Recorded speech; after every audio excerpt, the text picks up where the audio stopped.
नमस्कार, आप सबका क्लास में एक बार फिर से स्वागत है।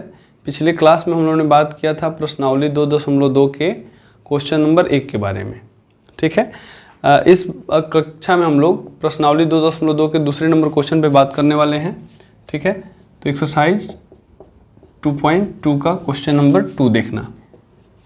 ठीक है, अब इसमें देखिए पहला नंबर जो क्वेश्चन दूसरा का जो 1 नंबर क्वेश्चन है वो कह रहा है कि द्विघात बहुपद ज्ञात कीजिए जिसके शून्यकों का योग और गुणनफल क्रमशः दी गई संख्याएं हैं। हमको एक क्वाड्रेटिक पॉलिनोमियल जो है उसको ज्ञात करना है जिसमें शून्यकों का योग मतलब अल्फा प्लस बीटा। हम लोग इसके बारे में चर्चा कर चुके हैं पिछले क्लास में। योग का मतलब अल्फा प्लस बीटा, शून्यक 2 होते हैं ना। द्विघात बहुपद के शून्य कितने होते हैं? 2। त्रिघात बहुपद के शून्य कितने होते हैं? 3। तो अल्फा और बीटा अगर हम शून्यक माने तो ये दिया हुआ है अल्फा प्लस बीटा 1/4 और अल्फा इंटू बीटा मतलब गुणनफल। फिर से क्वेश्चन पढ़ लीजिए। एक द्विघात बहुपद हमको ज्ञात करना है जिसमें शून्यकों का योग और गुणनफल क्रमशः दी गई है। मतलब क्रमशः का मतलब क्या है? रेस्पेक्टिवली का मतलब क्या है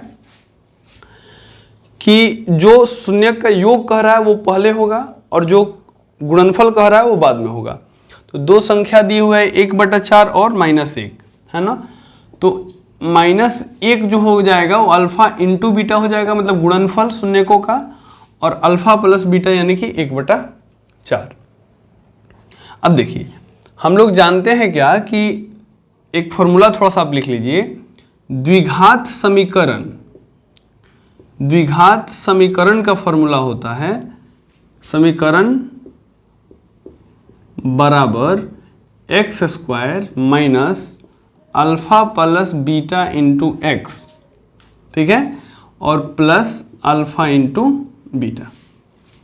ठीक है, ये द्विघात समीकरण। अब बराबर में क्या रहेगा? 0, चूंकि समीकरण में 2 पक्ष होते हैं ना, पिछले कक्षा में हम लोगों ने बात किया था। तो ये जो है x² plus alpha plus beta into x, ये द्विघात समीकरण का है। लेकिन हमसे पूछ क्या रहा है? द्विघात बहुपद।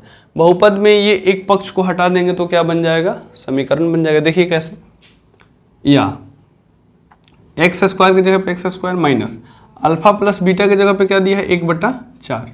तो 1/4 हमने रख दिया, इंटू एक्स है into x, plus alpha into beta की जगह पे क्या दिया है? -1 बराबर में 0। x² ये हो गया माइनस 1/4 x, ठीक है, और माइनस प्लस क्या हो जाएगा? -1 = 0। ठीक है, अब इसके बट्टा में भी 1 ले लेते हैं, इसके बट्टा में भी 1 ले लेते हैं। 4 1 का एलसीएम लेंगे, क्या होगा? 4, है ना। 1 में 4 से अब भाग करेंगे, क्या आएगा? 4।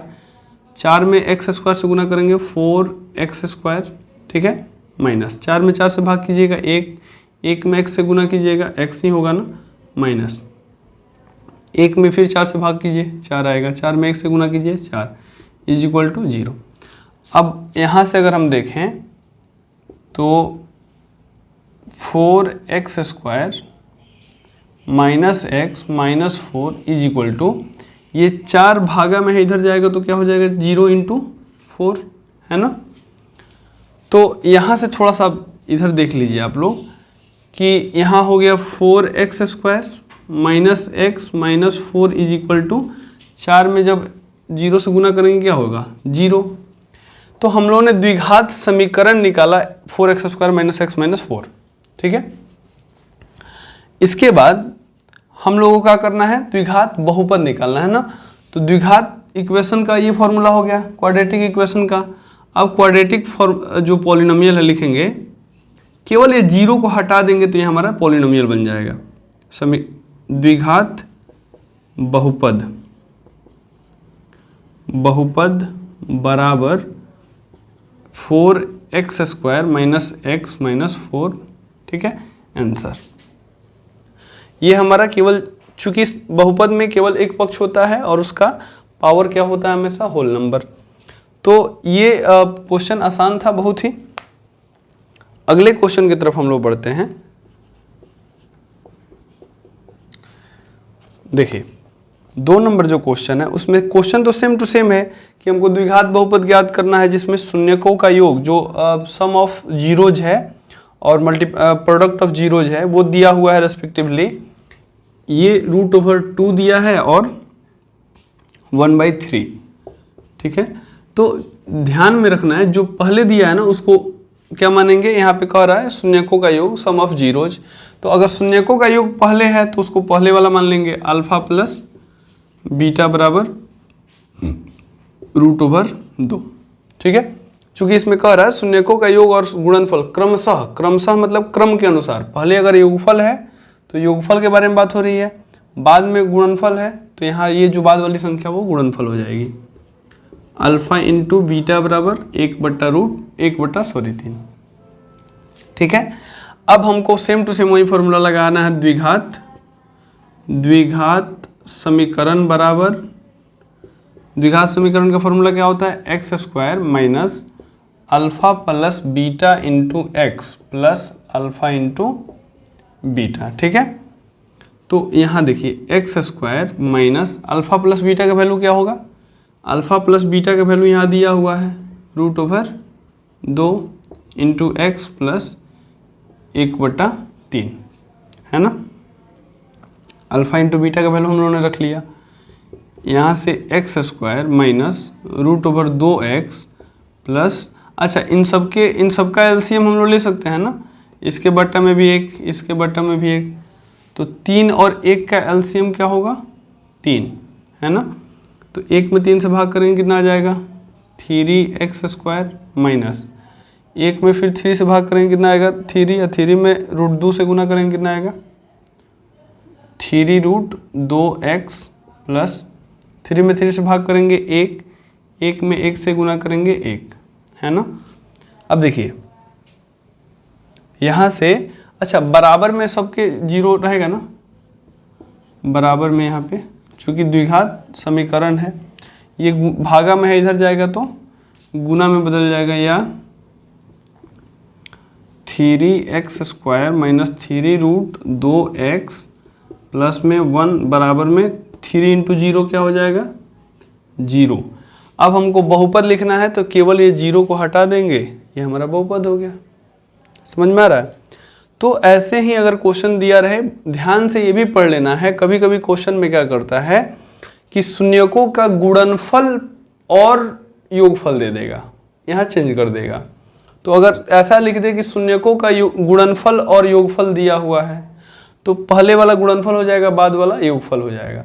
लेकिन प्रश्न में अगर दे दे कि पहले शून्यकों का योगफल और गुणनफल, तो पहले योगफल को लिखेंगे उसके बाद गुणनफल को लिखेंगे।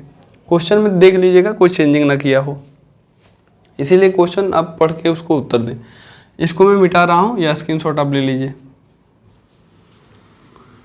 वहाँ पे 0 हटा देना है केवल, और ये हो जाएगा हमारा द्विघात बहुपद। तीसरे नंबर क्वेश्चन की तरफ बढ़ते हैं। तीसरा नंबर जो क्वेश्चन है 0,5, है ना। देखो तो फिर वही योगफल क्या दिया है, alpha plus beta into alpha plus beta बराबर 0, अल्फा इंटू बीटा बराबर क्या दिया है √5। फिर द्विघात समीकरण क्वाड्रेटिक इक्वेशन का फॉर्मूला लिखेंगे, द्विघात समीकरण बराबर x² minus alpha plus beta into x plus alpha into beta. तो x² minus alpha plus beta का वैल्यू कितना दिया है 0, है ना।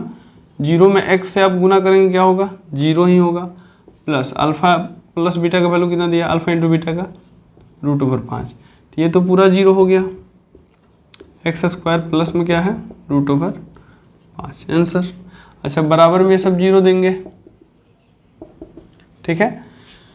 तो समीकरण ये हो गया हमारा। तो द्विघात बहुपद क्या होगा, द्विघात